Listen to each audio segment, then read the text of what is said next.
10 sikreto na mga kakumpetensya mong tindahan. Negosyo, nagtataka ka ba kung bakit ang lakas-lakas ng tindahan ng kakumpetensya mong negosyo?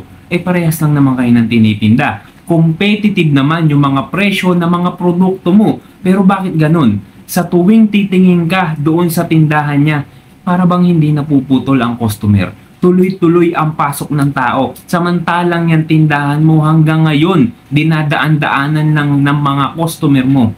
Bakit ganun ka negosyo? Hanggang ngayon ba, nagtataka at nagtatanong ka pa rin kung bakit ganyan? Pues, eto panoorin mo dahil i-reveal natin ang 10 sikreto ng mga kakumpetensya mong negosyo. Number 1 ka negosyo, yung ugali. Alam mo ka negosyo, napaka-importante nito para sa mga nagne-negosyo. Paano ba yung pakikitungo mo sa mga customer mo? Paano ba yung pakikitungo mo sa mga suki mo? At paano ba yung pakikitungo mo sa mga tao na hindi naman madalas bumili sa tindahan mo? 'Di ba? I-assess mo yan ka negosyo. Dapat meron kang maganda at napakaayos na pakikitungo sa bawat isa. Meron kang magandang good customer service, 'di ba? Maganda na, good pa. So, ibig sabihin, ganun ka-importante ang negosyo. At ito pa, hindi lang basta yung magandang pakikitungo mo sa mga customer mo, sa mga suki mo, sa mga taong bumibili sa'yo, ang dapat mong bigyan ng importansya. Maging yung pakikitungo mo rin sa kapwa sari-sari store owners mo. Kasi ka negosyo, nararamdaman ng tao yan. Kapag kakupal ka, hindi ka napupuntahan ng tao, hindi ka nabibilan ng tao. Kung hanggang ngayon pinupuntahan at binibilang ka pa rin ng mga customer kahit na may kagaspangan yung ugali mo, malamang konti ang kakumpetensya mong negosyo yan. Pero matakot ka kapag ka napaligiran ka na ng mga sari-sari store owner dyan sa area mo at ganyan pa rin ang ugali mo at sila nagbibigay ng good customer service samantalang ikaw ayaw mo baguhin yung attitude mo, kabahan ka na ka negosyo. Kaya number 1, importante na palagi mong ina-assess yung ugali mo, yung pakikitungo mo, hindi lang sa customer mo, maging sa kapwa sari-sari store owners mo.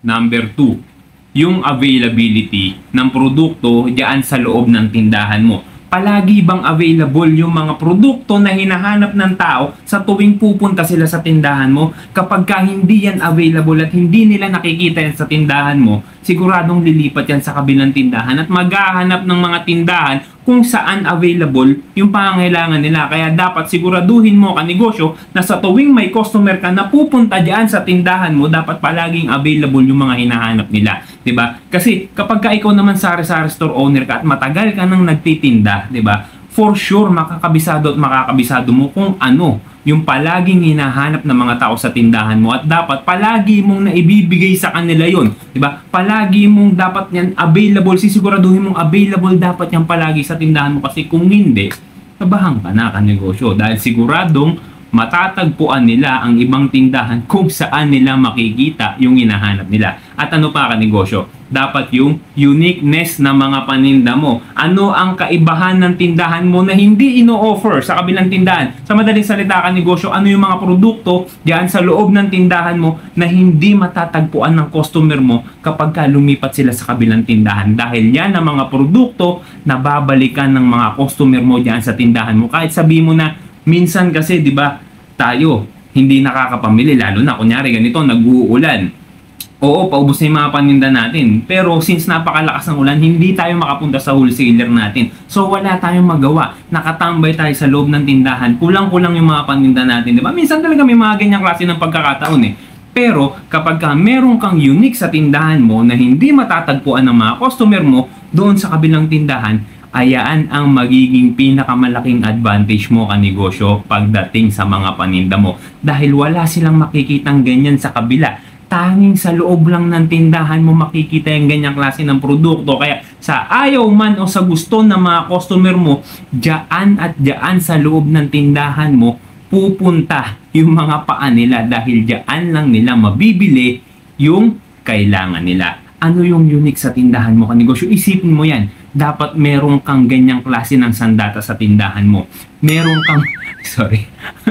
Ano ba? Nagko-content si tatay. Dapat ka negosyo, meron kang, nawala tuloy ako, dapat meron kang unique na produkto na talagang yan yung pinaka-secret weapon mo ka negosyo eh, di ba? Number 3, maging consistent ka sa operational hours mo. Pag-aralan mo ka negosyo kung anong oras ka ba dapat nagbubukas. Anong oras ka ba dapat nagsasara? O anong araw ka dapat nagpapahinga? At anong araw ka dapat nag-grind yan sa negosyo mo? Kasi negosyo, kapag ka ikaw pa iba-iba ka ng operational hours, malilito yung mga customer, di ba? Mawawalan sila ng ganang pumunta sa tindahan mo. Kasi kapag ka, kunyari, meron silang kailangan bilhin, pagkatapos yung tindahan nila, yung pinakaunang tindahan na naisip nila, pagkatapos pagpunta nila sa tindahan mo, sarado ka, madidismaya yung customer mo negosyo. Siyempre maghahanap yan ng ibang tindahan kung saan available yung mga produktong kailangan nila, 'di ba? Kasi sarado sa iyo 'di ba? Napakalaking advantage na negosyo kapag ka meron silang gustong bilhin, pagkatapos yung tindahan mo yung number one store na pinakaunang pumasok sa isip nila, 'di ba? Number one na pinaka na.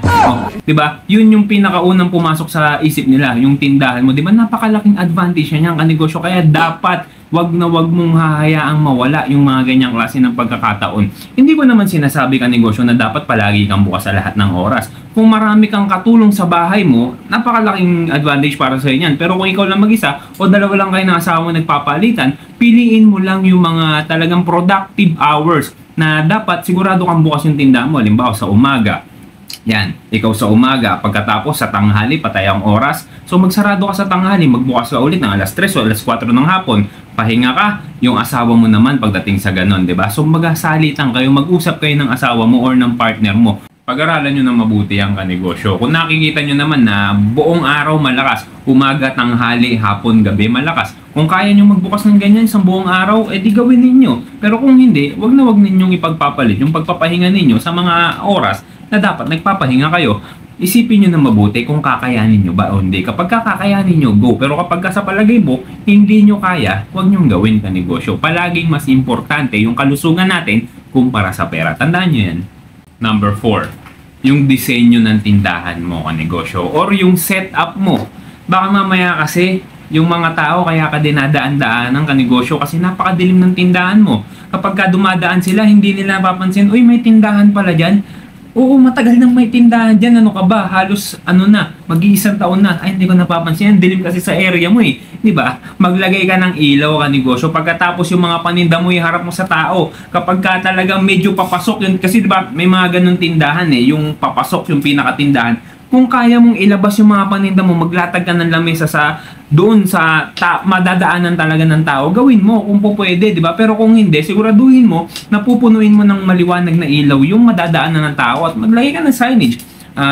Store here, may araw na ganun, di ba? So sa mga ganyang simpleng bagay negosyo, po pwedeng magdala ng customer mo yan eh. Kasi katulad ng sinabi ko, baka naghahanap ng tindahan yung mga tao, doon pa pumupunta sa malayo, hindi sila aware na meron palang malapit na tindahan dyan sa area nila at yun nga yung tindahan mo, hindi lang napapansin kasi napakadilim ng tindahan mo at hindi masyadong mapansin yung dahil nga sa setup ng tindahan mo, kumbaga nakalubog. Diba? Ilabas mo yung kanegosyo, i-move forward mo yung mga paninda mo para makita nila. Kaya ako nasasabi to kanegosyo kasi nung nag-uumpisa kami sa Sari-Sari Store, yung tindahan namin talagang nandun sa loob. Pagkas nadadaanan ng tao, siguro may mga 6 steps pa bago makita yung tindahan namin. Kaya ang ginawa namin mag-asawa, nung napapansin namin na bakit dinadaan-daanan lang kami ng mga customer, inilabas namin yung mga paninda namin, naglagay kami ng mga lamesa sa harap para kapag dumadaan sila, kita na kagad nila yung mga produktong binibenta namin. Uy, meron palang ganyan dito. Uy, may tindahan pala dito. Dito na nga lang ako bibili. Bakit pa ako lalayo? Ito na yung tindahan sa harap ko, di ba? Sa ganong kasimpleng paraan negosyo, di ba? Magkakaroon ng value yan para sa mga tao.